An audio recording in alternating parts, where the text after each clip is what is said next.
disaster. Meghan and Harry going bankrupt as facing up to $1.2 million monthly bill for lavish lifestyle. Royal expert Daniela Elser said, "It's not just designer clothes and jewellery that this ritzy pair are splashing cash on, and the numbers are eye-watering. But these are all very real potential problems for Harry and Meghan, the Duke and Duchess of Sussex. And even those with 8 or 9 or 10-figure bank balances, with wallets that contain rhodium-plated American Express cards, are not immune to the occasional month where their cost of living takes a sharp jump. Take the Sussexes. Their expenses for the month of February alone could reach more than $1.2 million, an eye-watering sum even for two people whose go-to mode of transport seems to be the private jet. It's the PJ all the way. With apologies to the ghost of Lyndon B. Johnson. For the duo who strode out of the palace more than 2 years ago in high dudgeon and high definition, money has been one of the recurring themes of their new free life. As Harry sulkily told Oprah Winfrey last year, "My family literally cut me off financially. Heaven forbid a 35-year-old man not keep receiving the millions of pounds annually he had enjoyed from his dear papa, even after he had quit the family business and moved to the other side of the world." Take February. This week the Mirror reported that the Sussexes are facing a council tax bill of $188,952 on their home.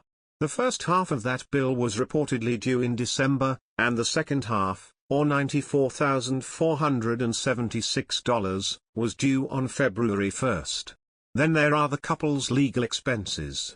Meanwhile, the Home Office, which is responsible for the Met, has been having none of it, with Robert Palmer QC, acting for the government, writing in a submission to the court that the royal had failed to afford the necessary measure of respect to the Home Secretary.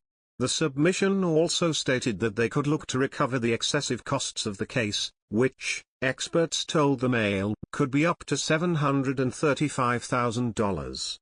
Hang on. You didn't think that was the only Sussex action last month?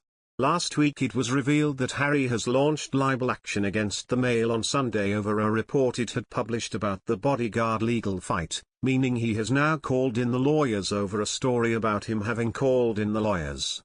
And that's on top of the fact he has brought privacy claims against the Mirror and the Sun's parent companies over alleged phone hacking. The Sun is owned by News Corp, which also owns news.com.au. All the while, that billable hour clock is running on all of these matters. Next up, tax. In trading his grey homeland for the sun-dappled delights of Southern California, Harry doesn't just get to enjoy an infusion of vitamin D but now also enjoys being subjected to US taxes. American tax rules mean he will have to pay both federal and state taxes once he has lived in the country for 183 days over a 3-year period. According to the Mirror, the royal faces a huge income tax bill in April now he is resident in the US. Elsewhere, a tax expert has previously told the Mail, Harry's bill could be monumental. It's not a word you like to hear in reference to a tax bill.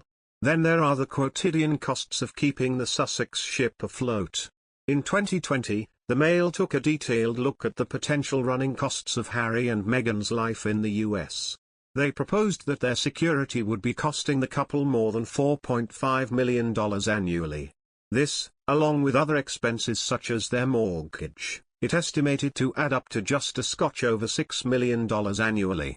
Round that down and you get a monthly figure of at least $500,000.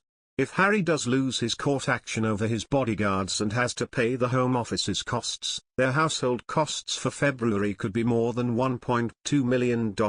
It could be more than $1